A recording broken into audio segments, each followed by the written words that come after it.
Good morning. Today is January 24th, and I'm welcoming everybody to the Facilities Committee meeting. We have Mr. Sides and Mr. Helms and myself present. I need approval of the agenda, please. Motion to approve the agenda. Second. All in favor? Aye. Aye. Okay, 3-0.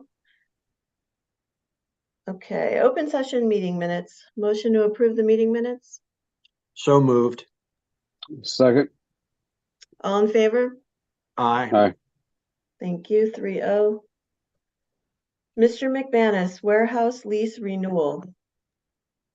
Hi, good morning, everyone. Yes, so in front of you in your packet, you have the updated lease renewal for the warehouse on our Bivens Road that we utilize. As you see in front of you, it is currently $8,600 per month, and the landlord owner is stating that there's a $12,500 new monthly lease for a 3-year option. Equates to about $6 per square foot. Danny, could you just go over how exactly we use this warehouse? To its fullest potential is how I will say it. We pack every. And then I'm going to open the chat up at the end for you to jump in and ask questions about the topics. All right. So as we think about every square foot of that location to its fullest potential, we have. I can't hear you with the background noise. Well, out of the gate, just think about POC. Sorry, I think that's Mr. Price. Looks like. Oh, okay. Thank Sorry you. about that. So we use it to its fullest potential. So it's approximately 25,000 square feet, if I remember correctly. We use it for housing custodial supplies, excess furniture, storing of files that we have to keep paper copies for X amount of time, and the science kits, summer book reading, and so on and so forth. And we have looked at utilizing Venus Drive as a warehouse facility, and it is not doesn't conform to the needs we have, so it can't be utilized as a warehouse, correct? That is correct. Okay.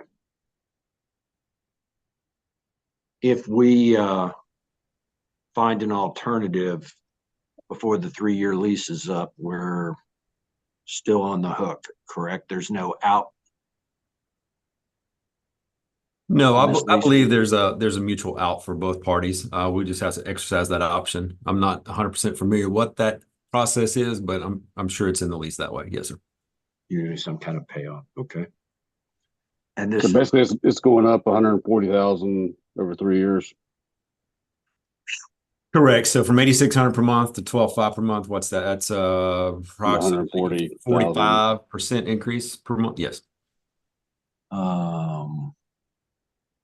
I did look back for your information. I do believe that, and Shauna can help me out. I do believe it was 2015, 2016 is when we initially went into this, and it was at 8,000 per month. So it hasn't gone up that much since we first started.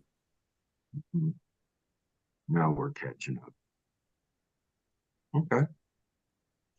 Any other questions? I'll make a motion to approve the new lease. I'll second. All in favor? Aye. Aye. Okay, 3-0. Thank you. Mr. Moore, CIP? Yeah, thank you. Good morning, members of the committee. We've got in your packet the what we've labeled as the draft CIP. If this is approved by the Facilities Committee, we'll remove the draft and forward it to the full board. But you have a CIP in your packet. We have a total in the fiscal year 2025 of $26,065,570. I think I sent that to you previously. Be glad to entertain any questions anyone may have. And I've also have Mrs. McLam on our call with us in case there's questions that you have from the finance department. On the question of air conditioning, HVAC for the older gyms at Monroe High School and Weddington. Do you know what the time frame would be for if approved by the board to, I assume there's some kind of design period, getting the equipment in and actual installation. Do you know what would be the turnaround time from when we tell them approve it and go to a finished product? How long that might take? Well, a lot of that's going to depend on what time of the year, because we ideally need to do that work during the summer when when these are not being utilized. So even if we started design in like a June, July, August, somewhere in that time frame, we would want to wait until the next time frame. But I'm going to let Mr. McManus maybe chime in on what the experience has been with the other auctions that we put air conditioning in. Thanks. So I hate to give the answer, it depends, but like Colin, it does depend. It depends on what the design is and what we are able to come up with, rooftop units or such.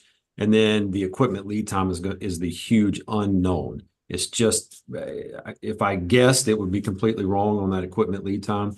The design process and getting out to bid should be a relatively quick process. It's a simple job, but that unknown, that huge unknown is that equipment time. Okay.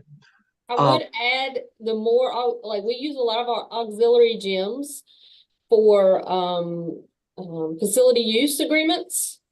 And if you start adding things, the energy cost that would be added to that, which would then mean we would need to revisit and potentially increase some of those things that some of our partners and others may be paying to use our facilities when you start adding some of those things. So just keep that in mind as well. Gotcha. The reason I ask is we have discussed with the county previously, and they've asked for specific projects, but if we have such a project such as this one, and our board approves the CIP or at least those projects, this I could see as a candidate to go to the county and say, instead of waiting until the new fiscal year to start our design, how about if we can start our design early, get pre-approval for you to help us with this project, understanding it's coming from the CIP.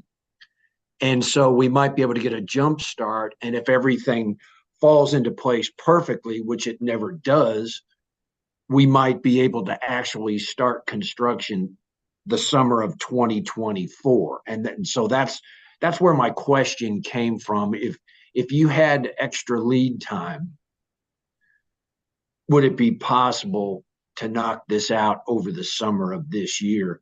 And your answer, which I understand, is, well, that depends, first of all, on the availability of the equipment, which we won't know till we get into it. Right? Yeah, Dan, I'll let you chime, but I would find it hard to believe we could complete that by 2024. It's just with the lead times. We've recently got delivered some chillers for some work that we're doing at another facility that it took us, I think, Danny, 16 months to get the equipment.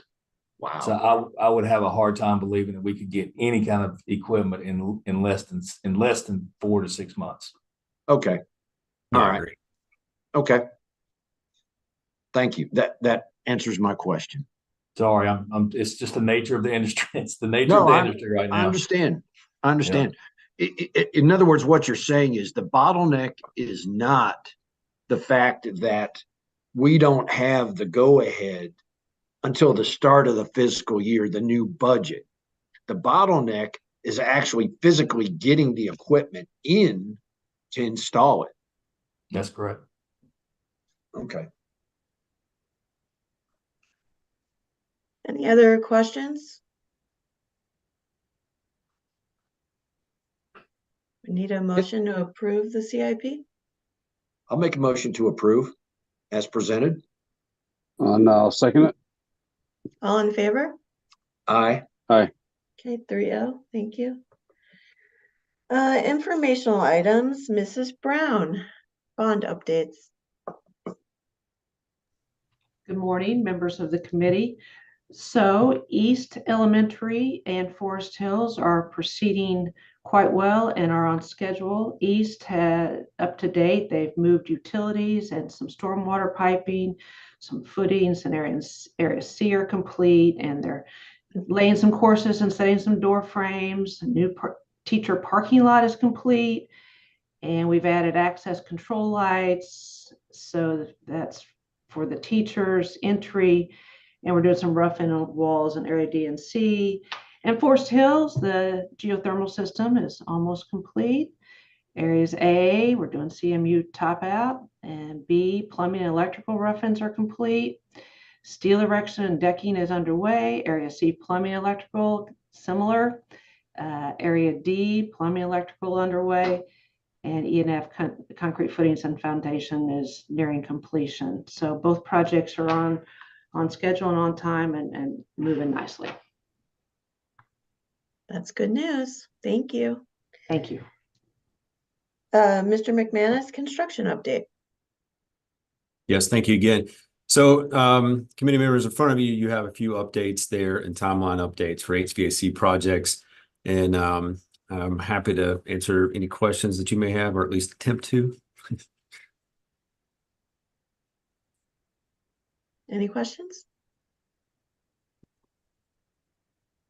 No, it's like you said, bottlenecks are getting the actual equipment in. Yeah, you can see all the chiller and Yeah. replacements. Hey, Danny, how many manufacturers of chillers are there out there? There can't be a whole lot. I mean, it sounds like it's a seller's market. No, there are several. I prefer we utilize in no particular order: Trane, Carrier, Daikin. Those are our go-tos. And they've been throughout the years have changed names and such, but those have been our big three contenders. I do believe. Okay.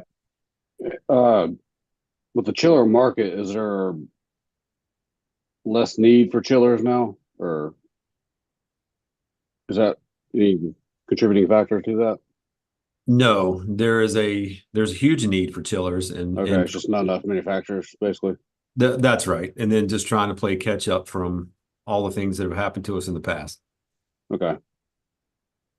Any Seems other like questions? They all go at the same time, huh? Yeah. Or they go in groups. Okay, No, it looks like, oh, go ahead. No other questions. Okay. Our next meeting is February 28th at 9 a.m. via Zoom, and I need a motion to adjourn. Motion to adjourn. Second. All in favor? Aye. Aye. 3-0. Thank you, everybody, for being here.